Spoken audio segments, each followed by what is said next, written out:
Excellent. Recording is back in progress. Perfect. Welcome, everybody.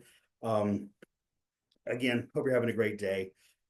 We are covering modules 808 and 809. So we're skipping ahead a little bit. Don't worry about it. We're going to go back in time. This just has to do with regulations, and I really feel like it may be worth more of your study time if we start this stuff a little bit earlier. And then cheese categories. Cheese categories are important, but I feel like most people have a decent grasp on cheese categories. So, but federal regulations and things like that, that's what we want to cover. Okay, so again, if you have any questions, let me know. Happy to answer questions. We're not interrupting in any way. Please hit it up in the chat feature if you don't mind. We got it going. Other than that, let's talk about cheese. We got some cheese, baby. It's all for you and me. All right. So here, cheese service is what we're going to start with. All righty.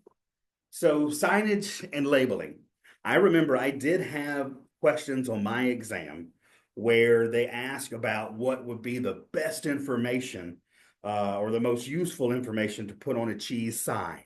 So imagine now, so we're in cheese service. So let's put our cheesemonger or even waiter or server cap on because this talks about restaurant and this talks about retail kind of at the same time.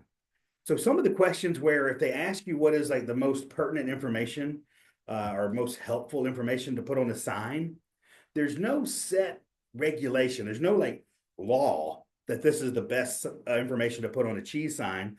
But when you're reading through your A, B, C, and D, you're going to have to pick out which is the best out of those. I hope that makes sense. So we're just going to go through, read a little bit, and chit chat as we go along. Every cheese will need a sign or a tag. Different companies call them different things. A cheese sign is a cheese tag.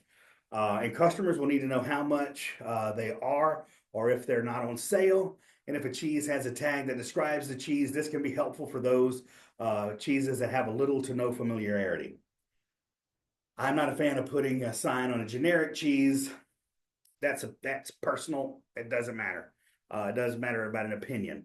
Um, the cheese sign will go on whatever the boss says the cheese sign will go on. Sanitation. Cleaning and sanitizing procedures must be part of the standard operating procedures that make up your food safety program. Improperly cleaned and sanitized surfaces allow harmful microorganisms to be transferred from one food to other foods. I know this sounds basic, but that could be a question. You know, what could lead to harmful microorganisms being transferred from one food to another? Improperly cleaned or sanitized surfaces. That's how you turn that into a question. Cleaning. Cleaning is a process of removing food and other types of soil from a surface, such as a dish, glass, or cutting board. Cleaning is done with a cleaning agent that removes food, soil, and other substances.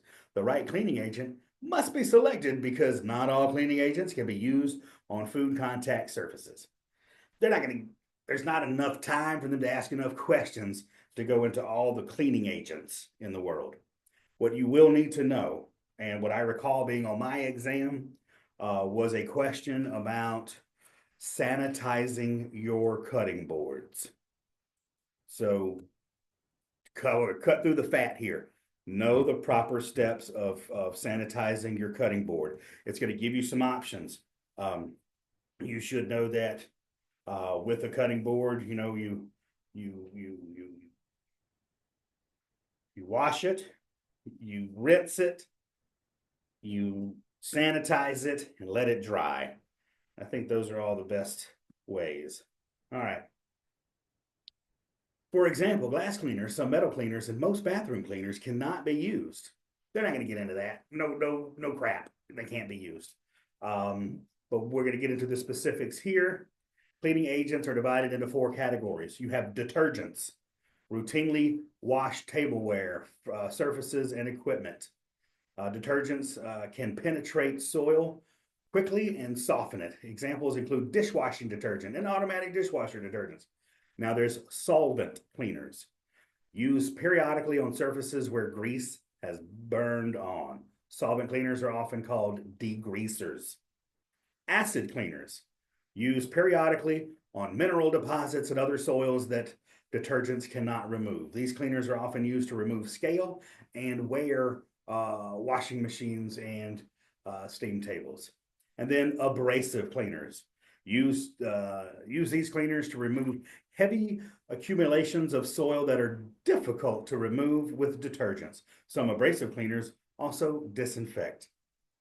Clean food contact surfaces that are used to prepare potentially hazardous foods.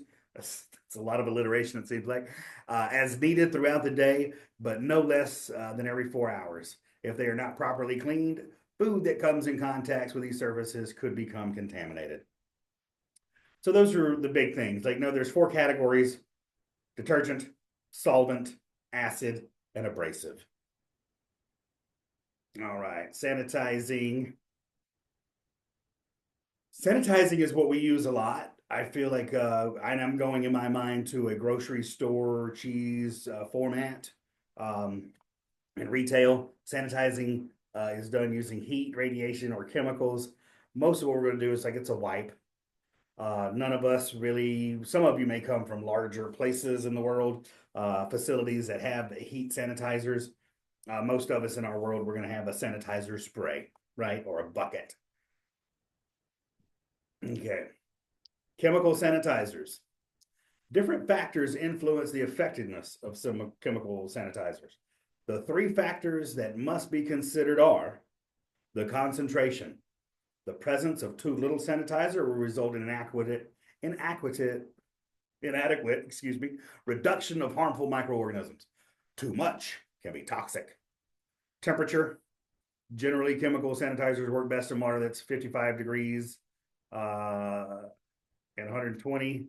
Contact time. In order for the sanitizer to kill harmful microorganisms, the cleaned item must be in contact with the sanitizer for the recommended length of time. That's why technically you'll see the instructions of the sanitizer must dry on the board. And in the real world, I know that's a real pain in the butt because you got to keep moving, but you got to start planning out your cleaning or get another cutting board if that's what's needed. So the rest of this is good. You know, machine wear washing. Of course, you need to clean your equipment.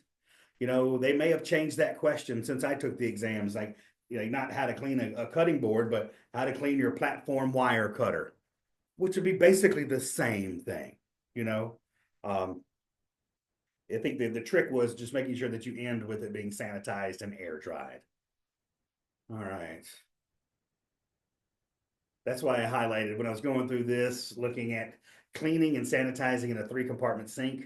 Rinse, scrape, or soak all items before washing them in a 3-compartment sink. Wash items in the first sink in a detergent solution. Immerse or spray rinse items in the second sink.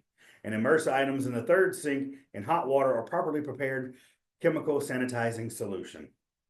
Air dry all clean and sanitized items before storing them. That is the proper order. So whether it's like it's got a 3-compartment sink, but the cutting boards, your cutters, your knives, that's your proper way of your proper order of getting them cleaned. All right, that's another. Y'all have already gotten 2 questions today. Y'all are, I mean, this can be the best class ever to take this CCP. Shoot. Let's see. Now, kind of talking about service is the customer service aspect. I do want to have I do have some PowerPoint presentations I want to provide at another time that are more interesting than me reading, but customer service is part of it. Customer service is huge in what we do, whether you're a distributor servicing the customer of the retailer servicing the customer of the end consumer, the producer with the, it's all kinds. So lactose intolerance. When I always say that, hey, think about items that affect the entire cheese world, then that's going to be on the exam. Do you think lactose intolerance is important enough to be on this exam? Absolutely. So lactose is going to be there one way or another. I don't know how they're going to ask it, but let's go. Lactose intolerance means the body cannot easily digest lactose, a type of natural sugar found in milk and dairy products.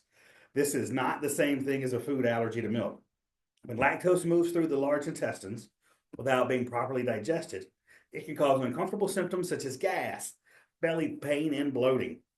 Some people who have lactose intolerance cannot digest any milk products.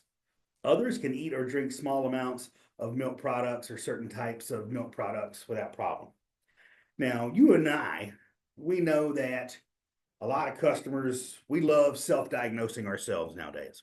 It's, I don't know if it's Americans or everybody around the world. We got the internet. We're going to look it up and we're going to self-diagnose ourselves. I personally think that a lot of people have cow milk protein allergies and things like that, or, had sour milk one time and they claim they're lactose intolerance and they can't eat cheese.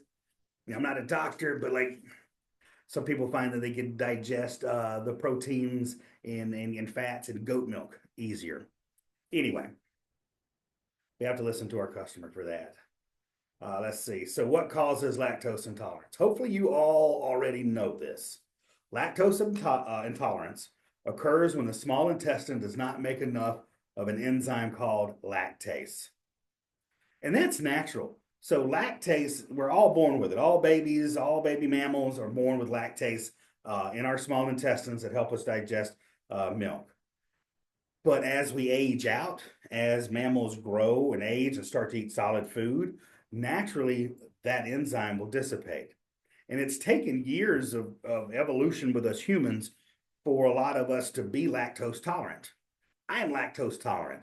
In my family lineage, thousands of years ago, people were eating dairy products. So therefore, I can eat dairy products. Thank goodness, because the cheese it would be much harder for me.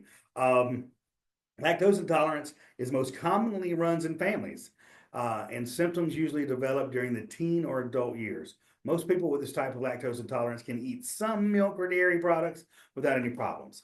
Sometimes the small intestines stops making lactose after a short-term illness, such as a stomach flu, or part of a lifelong disease, cystic fibrosis.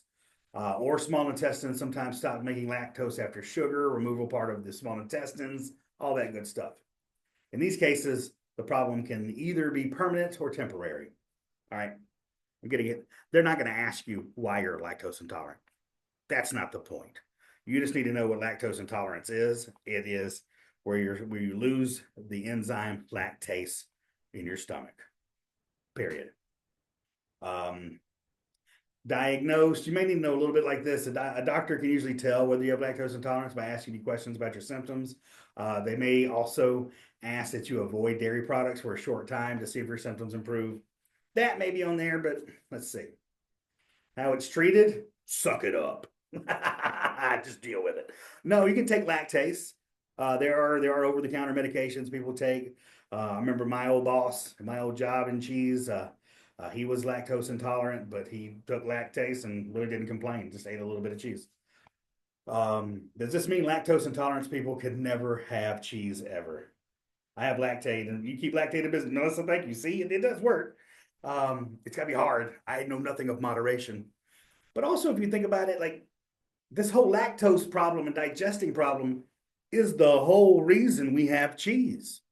The reason we humans many, many, many years ago started separating the curds and whey is we found out that once you separate the curds and whey and when you allow fermentation to happen and let cultures eat those bacteria and create lactic acid, then we're able to enjoy all the nutrients that cheese has to offer. So lactose intolerance is why we made cheese, right? Okay. Not does it mean you can't ever have cheese? Not quite. The fresher the cheese, the more lactose. That's bad. But for the most part, though, aged harder cheeses will have varying portions of their lactose turned into less harmful lactic acid by the time it reaches your cheese plate. And that's a good thing. And in addition, during the aging process, some lactose is separated and drained off with the whey, which brings the lactose percentage down with it. And I think ultimately, again, let's see, Melissa and Martina, who've commented over here, thank y'all for eating cheese. Like I would have to defer to you all, since I don't have lactose, like how hard it is. But I feel like probably some cheeses are going to be, you have to eat a lot of different cheeses to find what your tummy can really allow. But they're not going to get into the grams, anything like that. Don't worry about that. Cheeses with low lactose. This is a range. Using lactose percentages composed here are some of the most lactose friendly cheeses. Remember that you want to get below 5 grams of sugar per serving. I did not have any sugar percentages when I took the exam. I don't think there's just not enough. Again, 150 questions for the entire cheese world. This is digging a little too deep. So it's good to know, read over that graph. Cheese and pregnancy. Many low-fat dairy products such as skim milk, mozzarella, and cottage cheese can be a healthier part of your diet. Anything containing unpasteurized milk, however, is a no-no. Here in the United States, having just with my wife and I having almost a 7-month-old now, we've gone through this process of talking to the doctor, and the doctor, I was in the room, and the doctor suggested not to eat, raw milk cheeses. But I know that's a specific American thing. I don't want to get too far into that. But here in the States, doctors generally tell pregnant people not to eat raw milk or to avoid it. So that's something we do. That's something we need. We need to know in our customer service realm when we're cheesemongering or selling cheese. But again, I always like to say, do you ever just look at somebody, look them up and down, and then look at their eyes and say, "Hey, are you pregnant?" No, that's a very rude thing to do. So the way we counteract that in customer service, whenever we're offering a cheese, we say, "This is Gruyere. This is a raw cow's milk cheese from Switzerland." And that leaves all the onus onto the customer. Listeriosis in pregnancy, that's what they're looking to get. That's the problem that they're going to see. Pregnant people are about 10 times more likely than the general population to get a serious infection called listeriosis, but you can take steps to protect yourself and your fetus. It's rare, but serious infections caused by eating food contaminated with bacteria called listeria will give this to you. So you will need to know listeriosis, like this is anything that involves the milk, the product that we all sell and work in, milk and cheese. If there's some part of it that can make people sick, you're gonna be quizzed on it. You'll be on the test. All right. Pairings. All right, so now we're going to get into this weird, nebulous world. Pairings. There are a couple of pairing questions, and they're asked in very specific ways because, quite honestly, pairings is what you like. It's like I may like manchego and quince paste together. I may love it. You may not. But you would have to, when you're reading the questions of the test, you'd have to read the verbiage. A very popular pairing for manchego cheese is A, caper berries, B, honey, C, membrillo. It would have to be something along those lines. So for that, I do have a slide on a presentation I'm going to show you later, another session. But think of popular pairings across the world. So Stilton and port. That's like classical, right? So classical pairings. And they could also spin a question. So say like cheddar. In the fall, in the United States in the fall, cheddar is typically paired best with, what do you think? In the fall, what grows that's delicious that can pair with cheddar? What's seasonally fall? There you go, apples. I know it's a weird question. I'm not asking it well. I apologize. But hopefully you see what I mean. It would be specific to a seasonality thing. So like apples does pair well with cheddars, but something that grows really well in the wintertime, you have to read the question all the way through. Whew, okay. Many people follow the adage, if they grow together, they go together. And there certainly are dozens of regional matches that bear that adage out. For example, a small log of fresh chev tastes terrific with a crisp Sancerre from the Loire Valley, right? But in truth, the Sancerre and the cheese come from the same region in France is secondary. What matters more is both the cheese and wine contain certain components and elements that go well together. When pairing cheese and wine, consider the acidity and fat content of the cheese. For instance, if you want to serve a creamy, light, fresh cheese, look to pair it with a crisp, vibrant wine. All right, this is where you're not going to need to know all that. they're not going to get, because pairings are often individual like. I don't think they're going to get that specific unless it's like a classic pairing. Like, they may say, what is a typical pairing of what grows together, goes together? And that could be the question. And then underneath, it could say um, Newcastle beer and brick cheese, or brie and champagne. So think out those things where like what really grows together really goes together. And you're only going to get a couple of those. All right. Hopefully I'm not confusing anybody. I'll see here. And that's where, like, read this. I love doing classes about talking about fat, salt, acidity, and pairing cheeses where you learn more about your palate. But what I know from doing those classes is that everybody's palate is different. So we really want to focus on what we're studying to be the facts.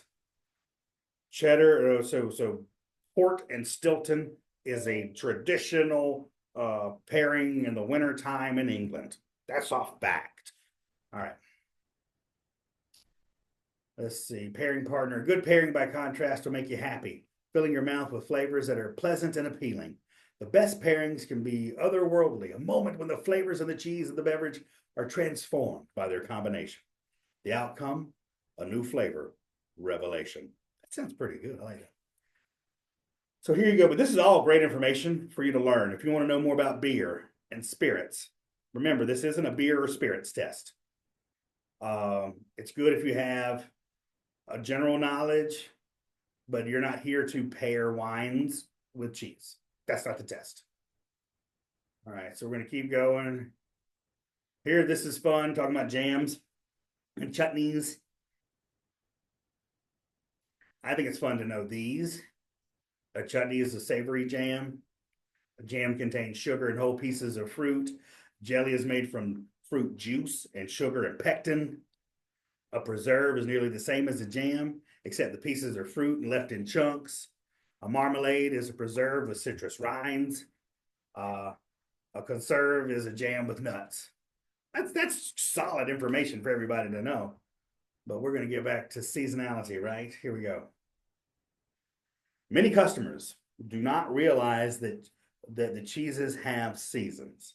This is not to say that the cheese should be savored only at their presumed seasonal peaks. If well made and well handled, many cheeses may be consumed year round. However, becoming more attuned to the seasonal nature of some cheeses will help you pick products at their most desirable. Seasonality comes into play for multiple reasons, most of them tied to animal husbandry. The breeding cycle, especially with sheep and goats, determine the cheesemaker's schedules. Both animals have reproductive cycles that are aligned with the amount of daylight available and go into heat when days get shorter. A cow dairy can have milk supply year round by staggering the breeding. Yet some produce cheese only seasonally when they believe the milk is the best. The composition of the milk, the amount of fat and the casein, and the ratio of these key components can vary dramatically throughout the season, especially if the animals all give birth around the same time. Dairy animals' milk's the richest in the weeks after giving birth, with richness climbing again at the end of the lactation cycle. So in between, the milk solids, with the cheesemaker's word for the fat and the casing, now they can dip, which impacts the cheese yield and quality. Industrial dairies standardize the fat casein ratio throughout the year to get consistent results. Artisanal cheesemakers adjust their recipes. So seasonality goes into a couple of different questions on the exam. So seasonality is one of the components a cheesemaker would need to tell a distributor or retailer, whoever they're directly working with to get their product from the farm to be sold to consumers. That's key information that somebody would have to tell a distributor. So Meadow Creek Dairy's Grayson. Anybody ever heard of that cheese? Meadow Creek Dairy. They make a cheese called Grayson. I absolutely love it. Wash rind cheese. It's a little flat square. Prime example of it's a seasonal cheese. It only comes around every once in a while. Like it goes out of season for a while, so to speak. So if you work a cheese counter, besides the cheesemaker telling the distributor needs to tell the retailer. And those are a couple different questions that could tie into this because that's important information to go all the way down to the end consumer. That you know what, sometimes you're just not going to have it. Now, we Americans, we don't like to be without stuff. We want our strawberries in December. we want everything, but cheesemakers are really holding on to the truth of the farming. So know that seasonality. It's important to have. We don't like to be told no, do we? You can't have that. Seasonal peaks differ for many cheeses on geography, breed, or style, but here's some general guidelines. And I think most cheese shops, we had to lead into that. Springtime, ricotta, fresh unripened goat cheese, all those good stuff. Summer, mozzarella. I'm in mozzarella mode just naturally right now. Burrata, all those cheeses. Autumn, you're coming in to when it gets a little bit cooler. And the thing is, when it's hot, you don't really want to eat much cheese. I hate to say it, like you can't gouge like you can when it's cold outside and there's snow and you want to make fondue, right? So the different seasons for us make us desire some cheeses more. Hopefully that makes sense. So don't get seasonality picked up. And you can create seasonality on your cheese shop.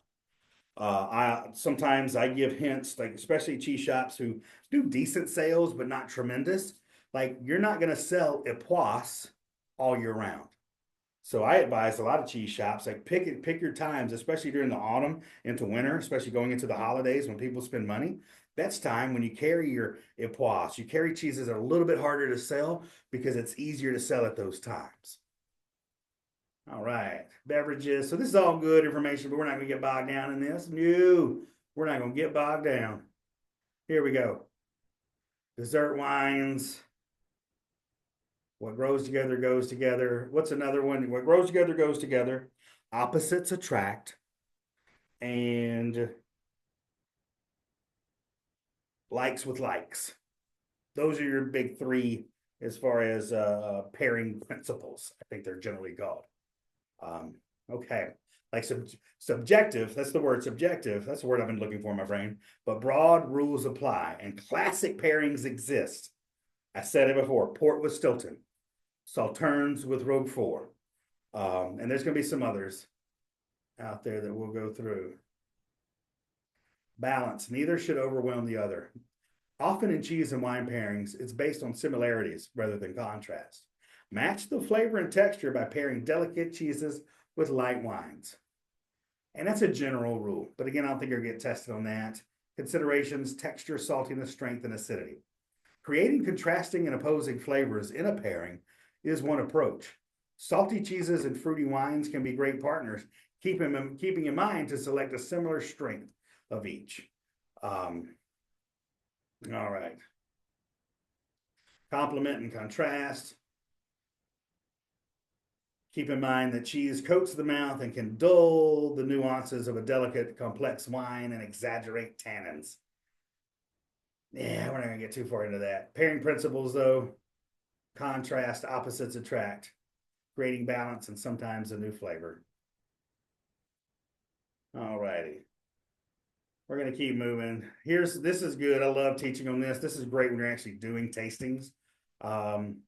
I don't think you're really going to get much questions about this though, but salty, sweet, sour, bitter, umami. We all know those exist. And like sparkling wines, something traditional like with pairing, it's often said that, whether it's brie and champagne, that is classic because they come from the same region. And with cheeses with more fat, more gooey, unctuous texture that sticks to your palate, having a bubbly wine helps lift that fat off the palate. That kind of stuff.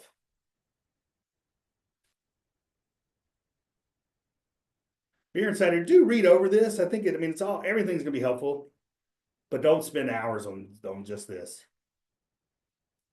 All right, let's keep going. Harmonizing cheese selection with menu. You will get asked a question or two about how you would build a cheese set. So imagine you got to put your I want to own a cheese shop one day hat on. I've daydreamed about that for so long. It'd be great to have a cheese shop.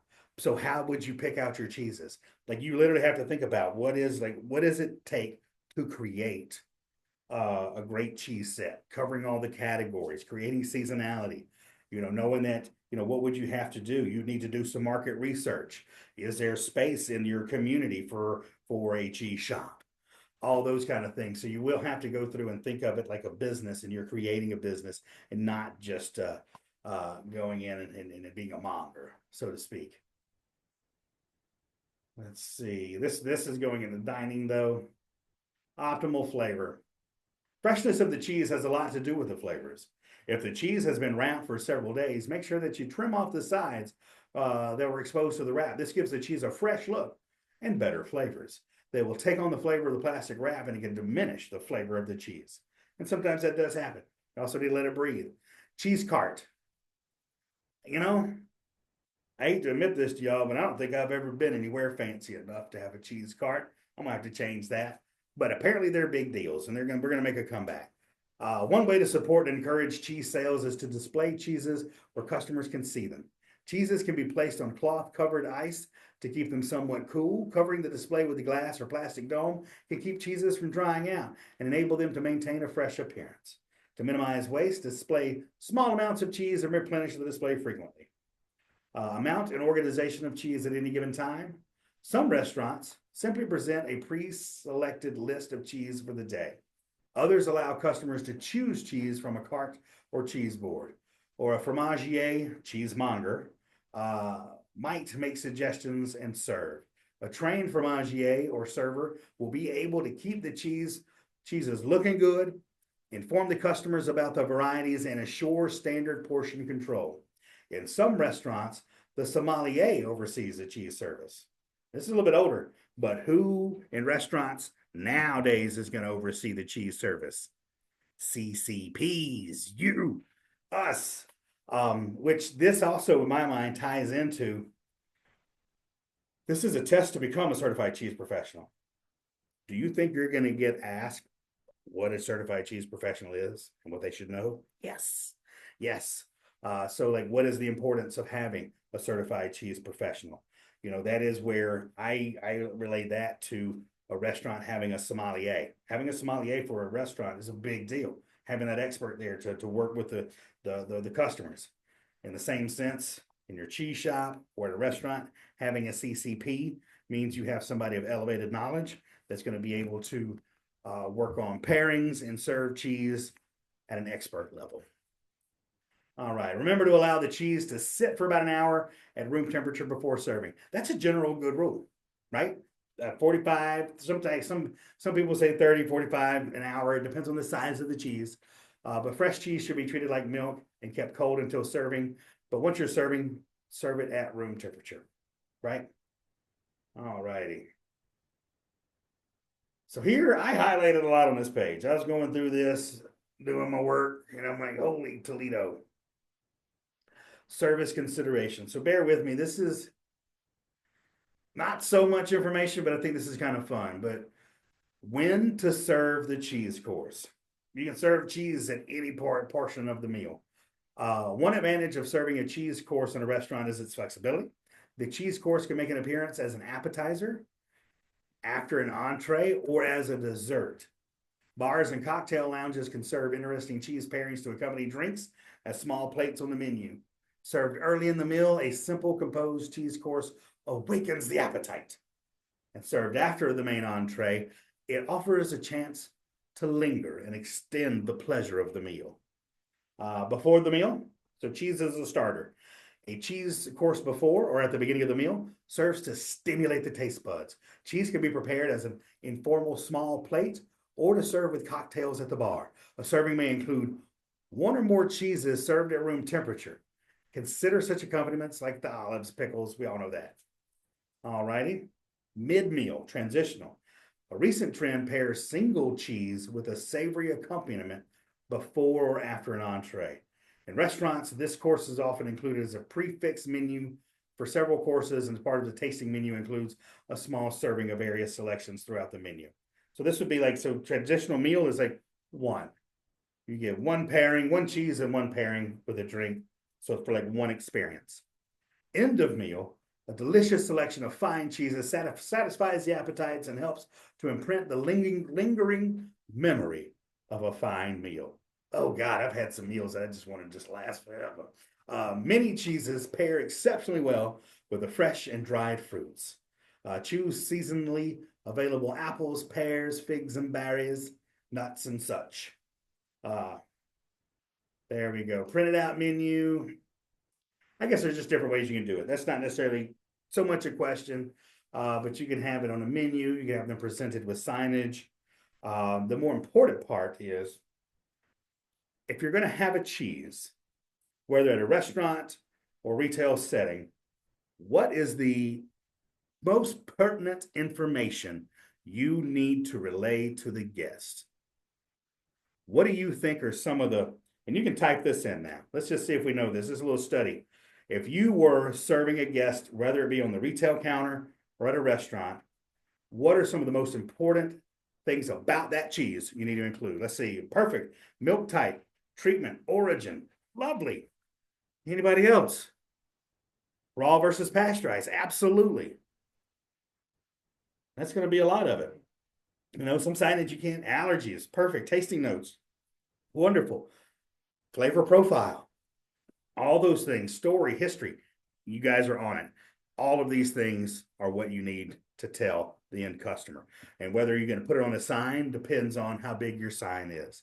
There will be a question worded somehow about, and they're going to give you, they're going to say, what is the most, maybe it's like, what is the most beneficial information about a cheese to relate to a customer? That's a shitty question, sorry. But like they could ask something like that, and then you're going to have A, B, C, and D to choose from.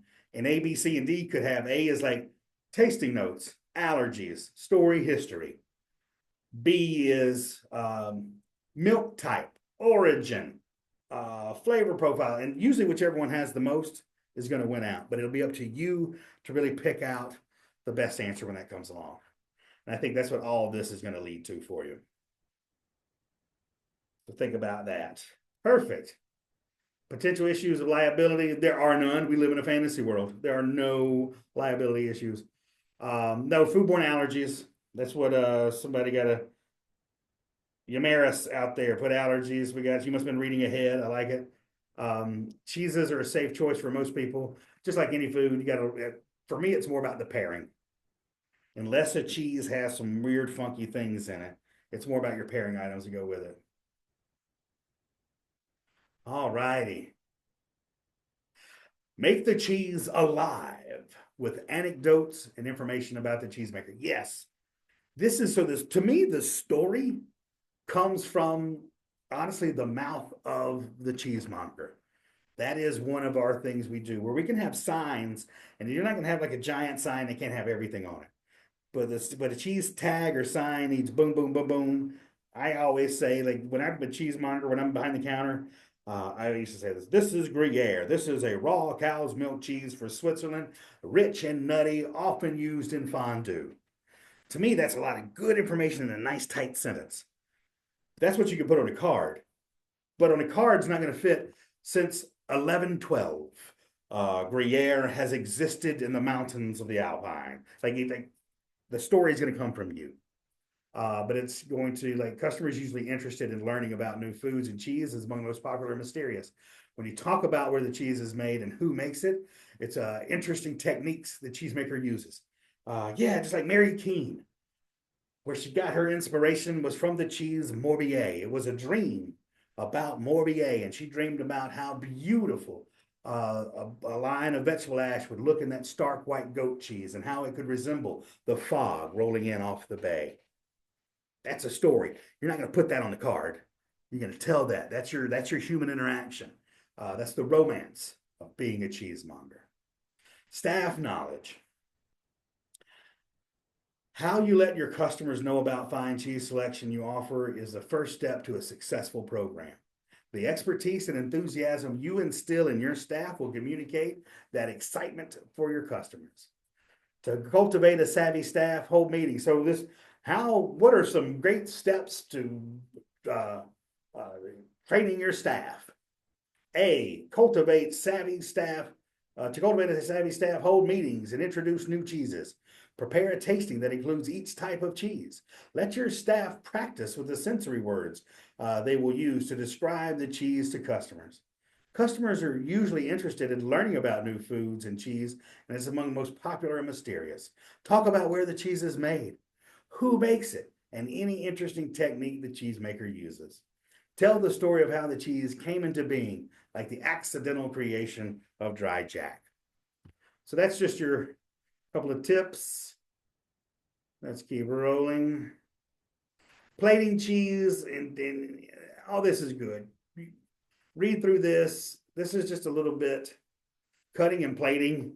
It's hard to have an A, B, C, D, or a multiple choice question and ask me how to cut cheese. I think it's a very visual thing, and maybe that's more on me. But plating table side requires proper cutting board and knives.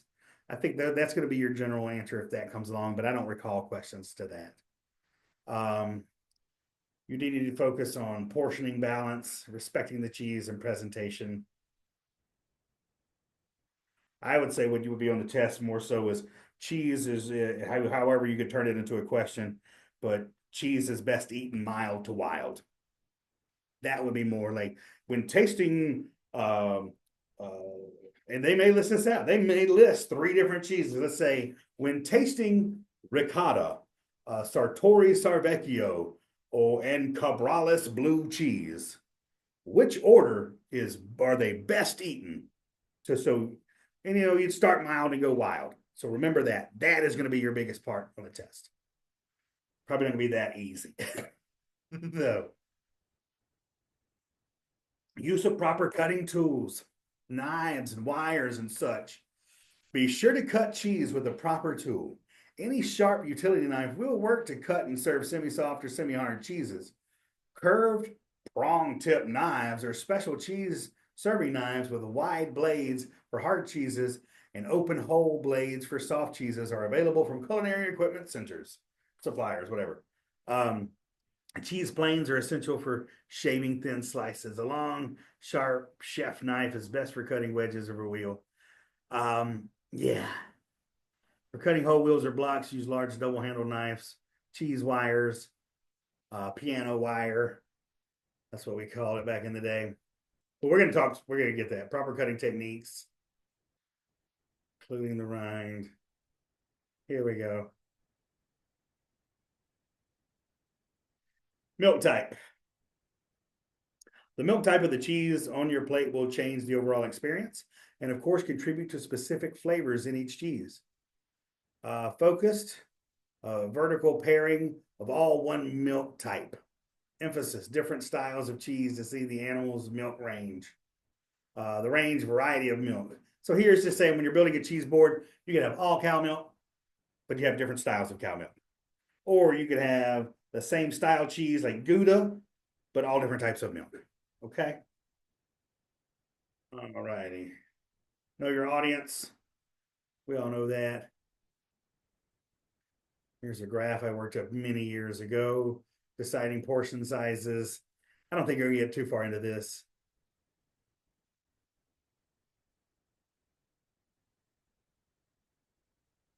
Plates and utensils. This is good, but I think this is just too nitpicky for this test. I think this is too, I don't think this is as hot information as what we're going to see.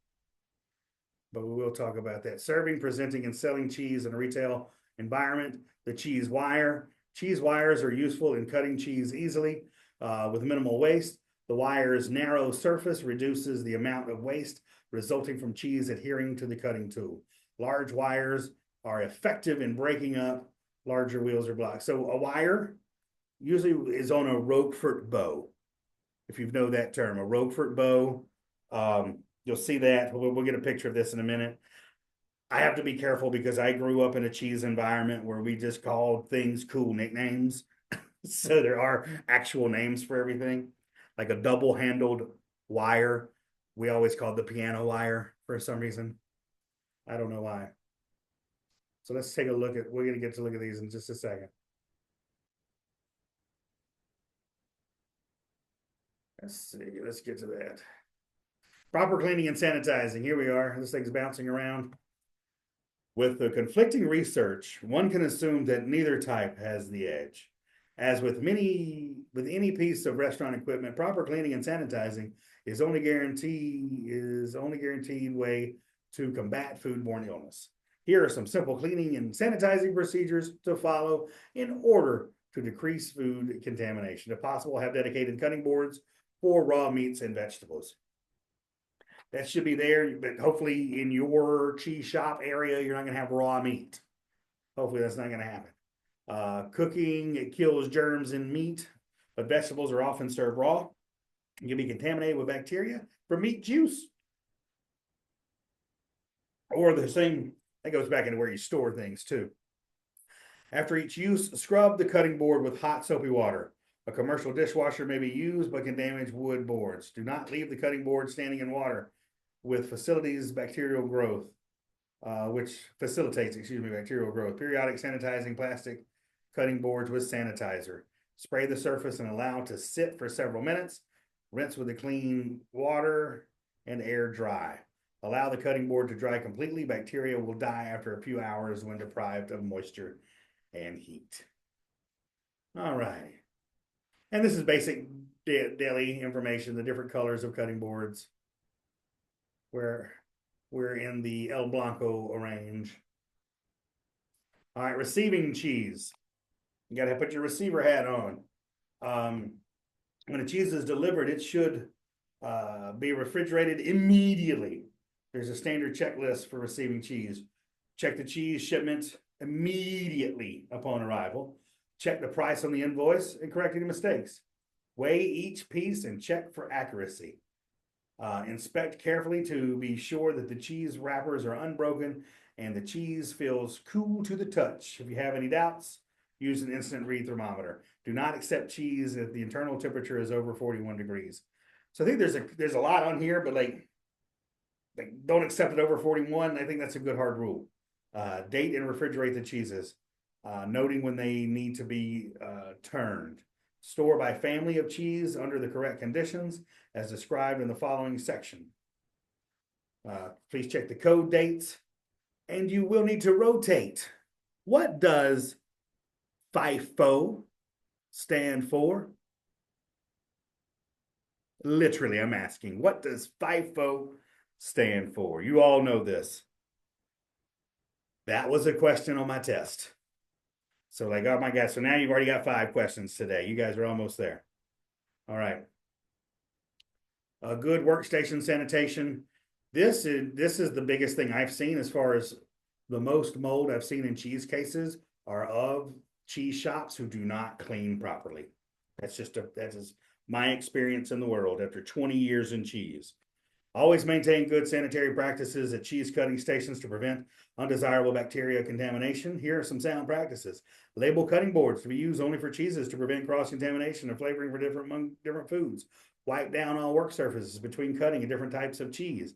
Use a clean towel dipped in a mixture of bleach and sanitizer. Hold on with that. Measure this carefully, as too much is not a good thing. Stick with the sanitizer on that. I may need to update some of this material. When you switch between different families of cheese at the end of the shift, use a bench scraper on the cutting boards to remove any residue or scrub it. You could scrub and sanitize.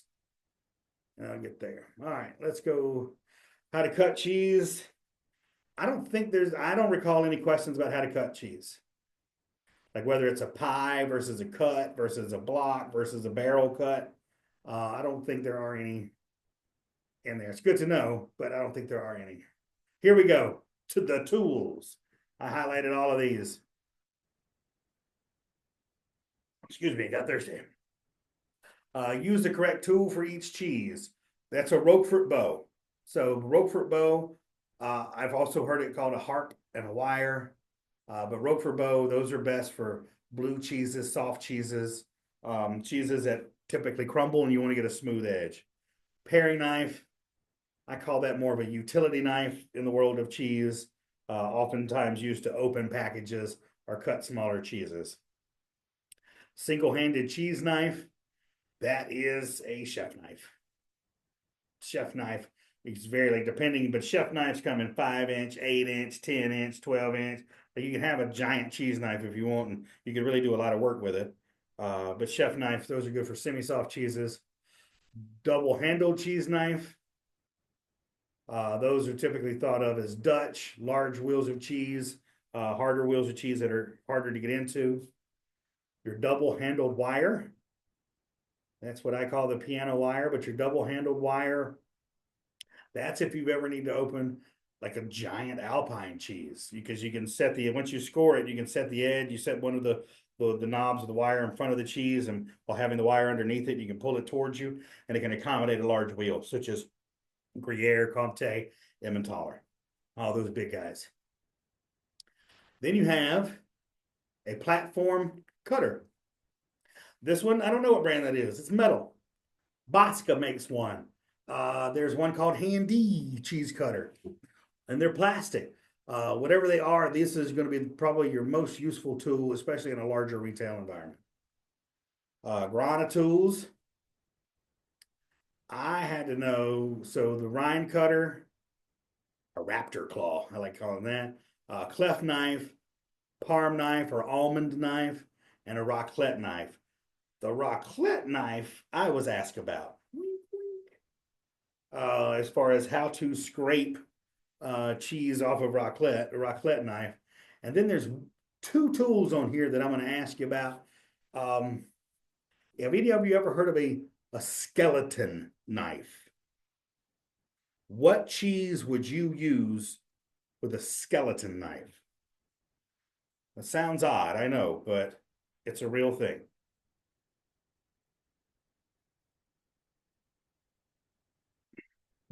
I don't have a picture of it. A skeleton knife is one of those knives with a prong, the two prongs up top. It's kind of curved and it's empty on the inside.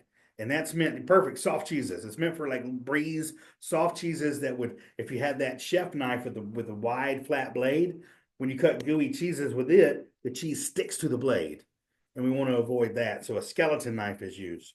Then there's another tool used that is very specific for one cheese. You can use it for maybe a couple others. But have you heard of a cheese called tête de moine? Tête de moine.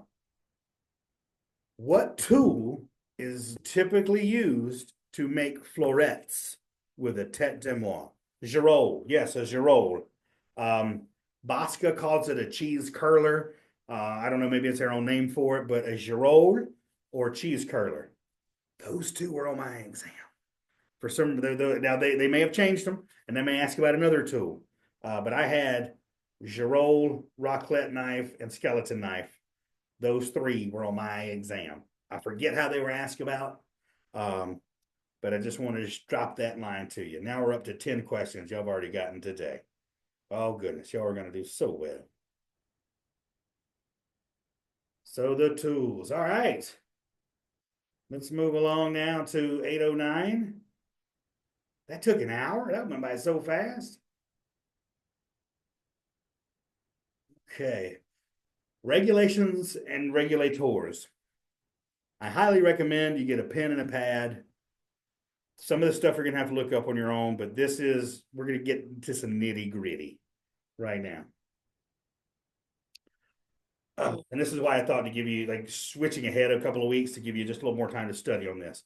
Code of Federal Regulations. The U.S. Food and Drug Administration, the FDA.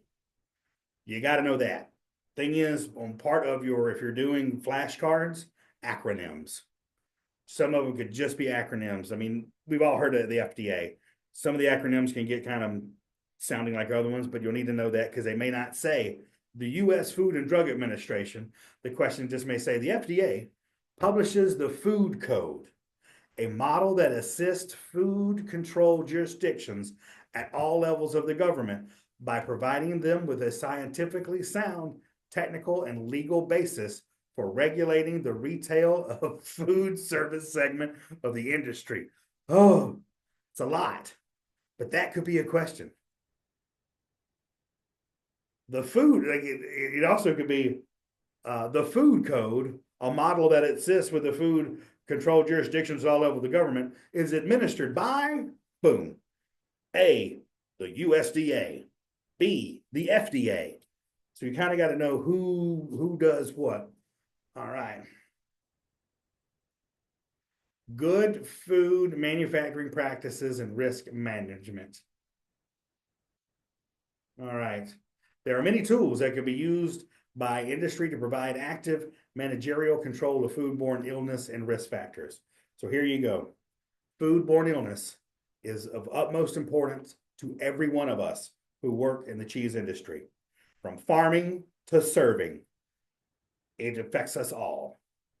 Regulatory inspectors and follow-up activities must also be proactive by using an inspection process designed to assess the degree of active managerial control of that retail food service operator have over the foodborne illness risk factors. In addition, regulators must assist operators in developing and implementing voluntary strategies to strengthen existing industry systems to prevent the occurrence of foodborne illness risk factors. Oh, I would have been a horrible lawyer. I don't like reading all that kind of stuff. Like, oh God. But we have to know this. So elements of an effective food safety management system may include the following. So if we just wanted to highlight this as one section, elements of the effective may include certified food protection managers who have shown proficiency in required information by passing a test that is part of an accredited program. Standard operating procedures, SOPs, you need to know that. Standard operating procedures, standing operating procedures. I said that 3 times.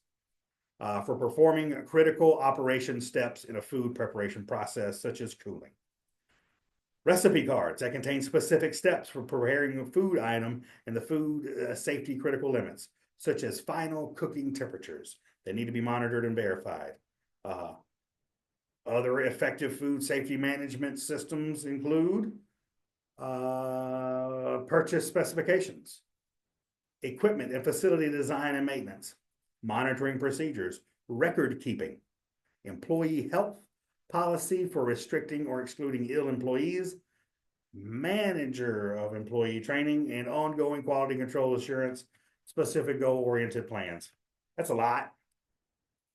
These are just because the thing is, there's going to be a question about a lot of this on the test. You're going to get at least 10 to 15. Like this, like we're even talking about recalls and things like that. That's what we're about to get into.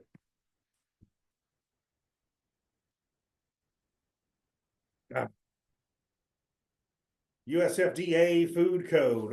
Let's see. The US Food and Drug Administration, the FDA, publishes the food code. That's just jurisdictions all levels of the government by providing them with scientifically sound. We already had that. All right, the rest of it is a lot of stuff here. Now read it. The history of it, I don't think is as important. So I'm skipping over some of this to go what I think is actually going to be on your exam. The 60-day rule is going to be on your exam. What's a 60-day rule? If I were to say we work in cheese, 60-day rule in cheese, you all need to know this. What is it? Raw milk. That's it. No raw milk cheese less than 60 days. That's it. How they're going to ask you that. How? I don't know.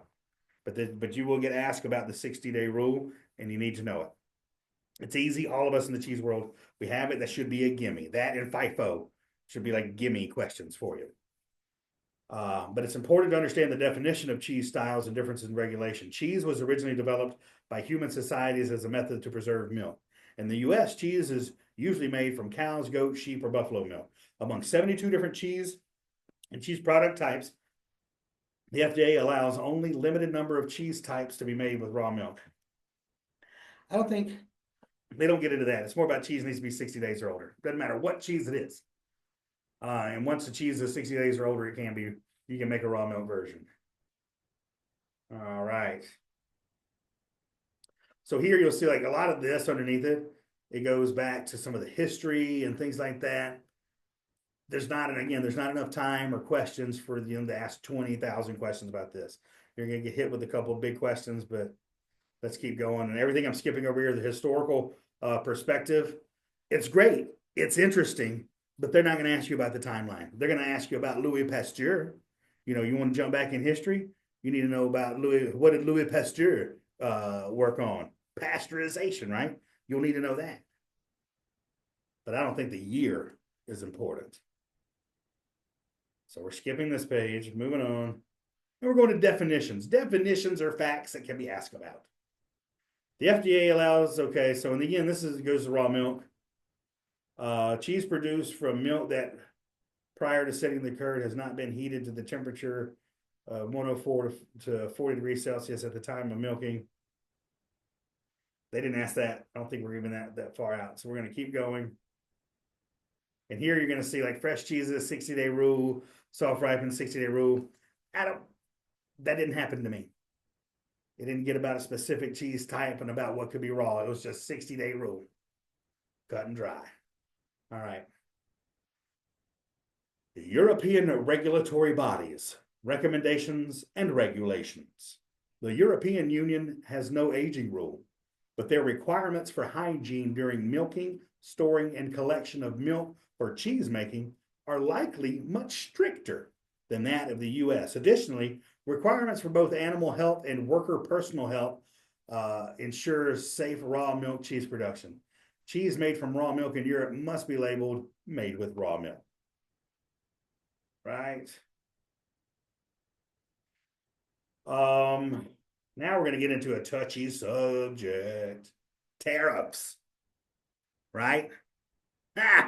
You want to, but this, if I wasn't talking about a test, you got to get on a soapbox bigger than the Eiffel Tower right now. But we know this is coming.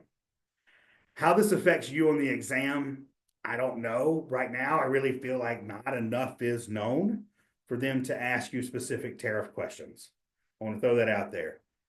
But for us in the cheese world, we know that this is going to have effect on all of our jobs, especially those. I work for a distributor. You know, the first person that gets cut when times get hard is the trainer. So like, I'm on edge here. So here, I'm gonna stop. I'm not getting into that. They didn't ask anything on my exam about tariffs in 2018. Read over this to know. But I don't think they're going to open that can of worms just yet, because these questions have existed for quite some time, quite honestly. So let's just keep going into something that I know is going to be on the exam. And the only advice I can give us all is thinking of great American cheese producers that make similar to European cheeses and be ready to sell them. That's actually something I'm working on right now, is a list of comparable cheeses. All right, definitions of license. A license is a permit that allows an importer to bring in a specified quantity of certain goods during a specified period. And that's just a fact. This is, when you're talking about a license, that's what it is. We're going to get to something specific that I know is going to be on your exam coming under. Kinds of licenses, business licenses and permits. Regulations vary by industry, state, and locality. So it's very important to understand the licensing rules where your business is located. And this could be something that could be part of a question if you're asked, what are some of the things you need to consider when planning to open a cheese shop? You're going to need to plan on licenses and permits. You know, that should be part of the full answer. Every business needs one or more federal, state, or local licenses or permits to operate. Licenses can range from basic operating licenses to specific permits.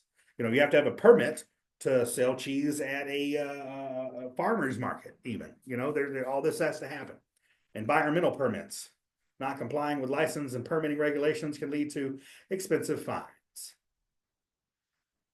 So here you've got a historical license.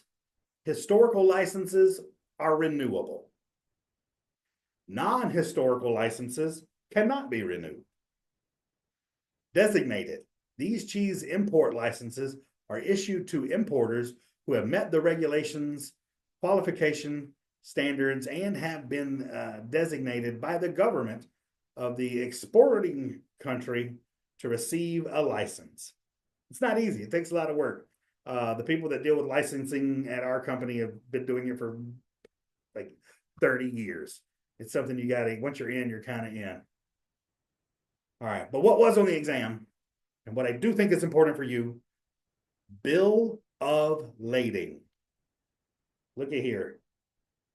Bill of lading. That you were going to get asked about.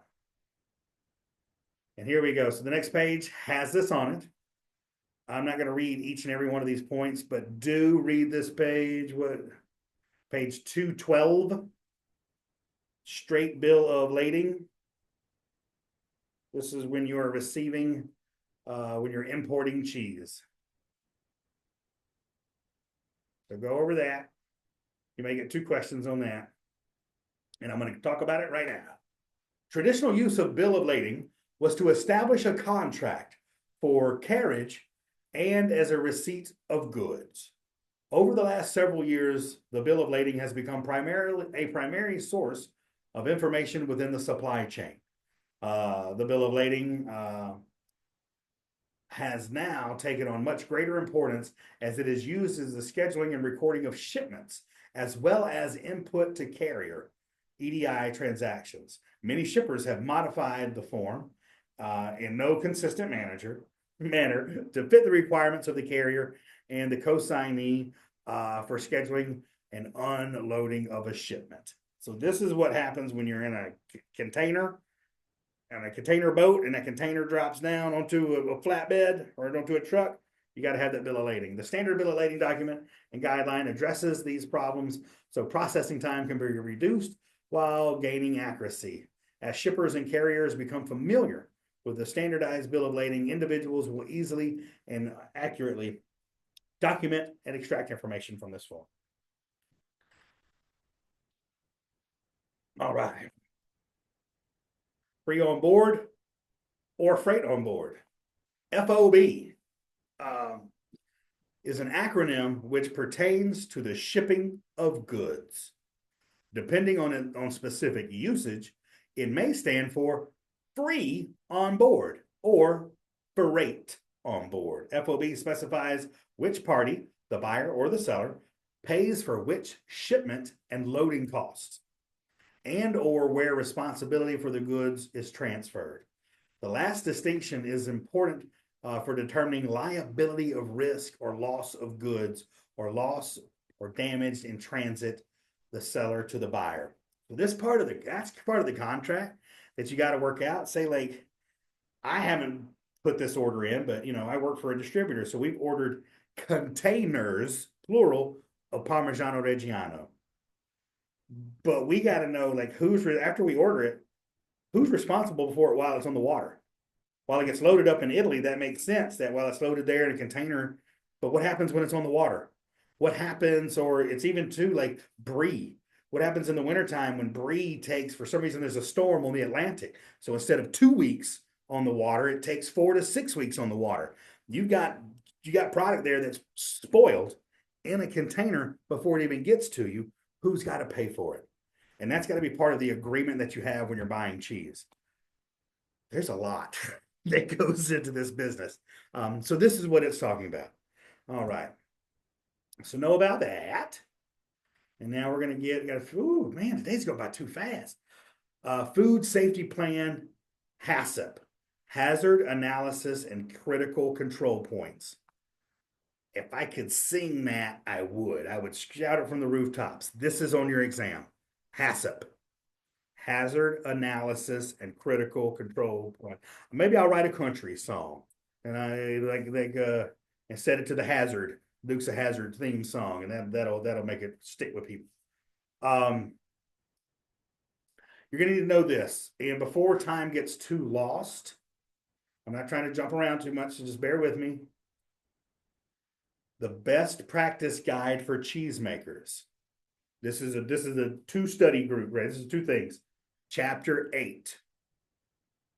So another studying for HACCP is the best practice guide for a cheesemaker. Chapter 8, current good manufacturing practices and hazard analysis, preventative controls. Cross-reference these. And I've highlighted here the first page, and this is kind of had to go through this is the book, I kept the book I actually used to study with when I took the exam. But chapter 8 is of utmost importance. The preventative controls are part of a mandatory hazard analysis and risk preventative control program. Woo! So, in September 2015, ushered in a new era of food safety regulation, which I'm going to try to stay off another soapbox. I hope we can keep our food safety regulations in the United States and not allow major corporations to dictate. Okay, stop. I'm sorry, guys. Let me get back here. Under the authority of the Food and Safety Modernization Act, FSMA finalized the preventative controls for human food production. These preventative controls cover 5 key areas: process controls, food allergen controls, sanitation controls, supply chain controls, and a recall plan. This is absolutely on your exam. Keeping food safe and having a recall plan. This is your cheesemaker hat. This is like you're creating food. So reading all this, if you've always wanted to be a cheesemaker or own a business, you got to know this as well as making cheese. Other things on this, again, I'm still at chapter 8 on best practice guide for cheesemakers. What else that I found was you need to know is the definition of small business. Small business is a business with fewer than 500 full-time employees. A very small business averages less than $1 million a year. And the reason those are there are different guidelines for the different sides of a business. Where like once you reach past 500 full-time employees, you're a large business. And you'll be held more accountable. All right, I didn't want to lose you all, but while I still had time, I wanted to just tie those in. And again, if you read the best practice guide for cheesemaker and the glossary, you're 65 to 70% there. All right, back to IDF. So HACCP program. These are the steps. There's 7 basic principles for the HACCP program. And I am on page 214 now of IDF module. I think it's 809. All right. Principle 1, conduct a hazard analysis. Plans determine the food safety analysis and identify the preventative measures the plan can apply to the control these hazards. A food safety hazard is any biological, chemical, or physical property that may cause food to be unsafe for human consumption. So where in your cheese making venture can something biological, chemical, or physical hurt your product and get in to hurt somebody else? Principle 2, identify critical control points. That's what I just said. A critical control point, you'll need to know that too. Critical control point, CCP, it's not just certified cheese professional, is a point or step or procedure in a food manufacturing process at which control can be applied, and as a result, a food safety hazard can be prevented, eliminated, or reduced to an acceptable level, such as cheesemaker puts their hands in the cheese vat. A critical control point is wash your hands, sanitize, right? If there's a time anything could fall in the vat, cover the vat. Principle 3, establish critical limits for each critical control point. A critical limit is the maximum or minimum value to which a physical, biological, or chemical hazard must be controlled at a critical control point to prevent, eliminate, or reduce to an acceptable level. Number 4, establish critical control point monitoring requirements. Monitoring activities are necessary to ensure that the process is under control at each critical control point. In the United States, the FSIS is requiring that each monitoring procedure is at its frequency to be listed on the HACCP plan. All right, 5, establish corrective actions. These are actions to be taken when monitoring indicates a deviation from an established critical limit. The final rule requires a plant's HACCP plan to identify the corrective actions to be taken if a critical limit is not met. Corrective actions are intended to ensure that no product injurious to health or otherwise adulterated as a result of the deviation enters commerce. So yeah, so that means, oh, you gotta throw your cheese away, whatever it is, whatever your action is, or set aside and test, whatever that be. Principle 6, establish procedures for ensuring the HACCP system is working as intended. Validation. That ensures that the plants do what they're designed to do. That is, they are successful in ensuring the production of a safe product. Plants will be required to validate their own HACCP plans. They're not going to be approved in advance, but will be reviewed for conformance with the final rule. Verification ensures HACCP plans are adequate, that is, working as intended. All right. And principle 7, establish record-keeping procedures. The HACCP regulation requires that all plants maintain certain documents, including its hazard analysis and written HACCP plans and records documenting the monitoring of each critical control point, critical limits, verification activities, and handling process deviations. Woo, that's a lot, but that's a big deal. Review that. The hard thing for me to convey to you is how they're going to turn this into a question. But you will get asked about this a couple of times. And here's just more, everybody likes a little cartoon graph, showing you what can happen. So read through that. More critical control points. By definition, a critical control point is an operational step at which control can be applied and is essential to prevent or eliminate a hazard or reduce it to an acceptable level. That's a definition. So that could be easily a question. If an operational step is the last step at which control can be applied to prevent or eliminate a hazard or reduce to acceptable level, then you should consider controlling it as a critical control point. Okay. And now, not that the others won't be, that's just, keep reading this. And again, that chapter 8 is going to be chapter 8 in your best practice guide for cheesemakers. Here it talks about logs. You got a lot of logs. They don't ask about each specific. One thing I don't have the answer in front of me, but you may need to look up or as you go along, how long you are required to keep logs. That's what you need to look for, and that'll be in the best practice guide for cheesemakers. There we go. Records. Because we're talking about records and logs, you got to keep them all. There are at least 5 types of records that may be maintained to support your food safety management system. Records documenting the activities related to the prerequisite programs, monitoring records, corrective action records, verification and validation records, collaboration records. One specific process has been shown to work for you, such as an ice bath method for cooling certain foods. The frequency of record keeping may be modified. So there you go. Periodic validation. It's always recommended to have a third party come validate whatever systems you have going on.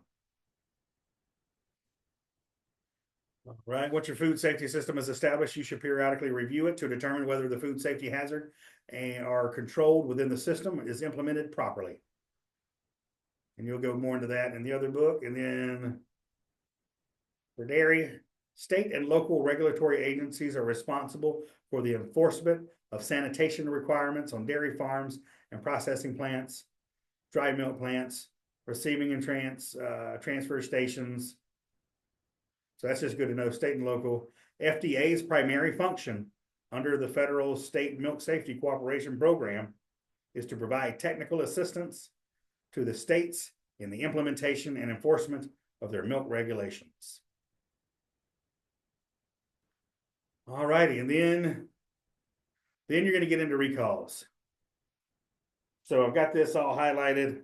About to run out of time, so know that you are accountable for, let me get the page number, 220, page 220, the FDA recall. I would know about who initiates a voluntary recall and who initiates an involuntary recall. So you have a voluntary recall and an involuntary recall. They're both initiated by different people. Who initiates either of those? And those will be your major takeaways, but definitely read over this. Woo. All righty. And traceability. So then it continues with recalls and traceability. This is important. The only reason I'm stopping is because of time for the day. But definitely go over this. You have recall classifications. Know this class. Class 1, Class 2, and Class 3.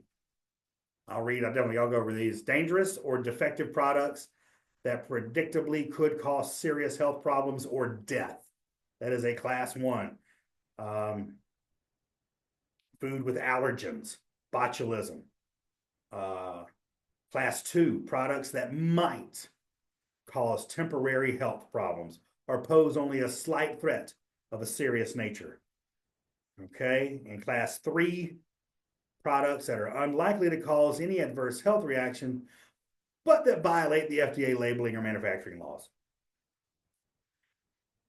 All right, if you know those, then you'll be doing well.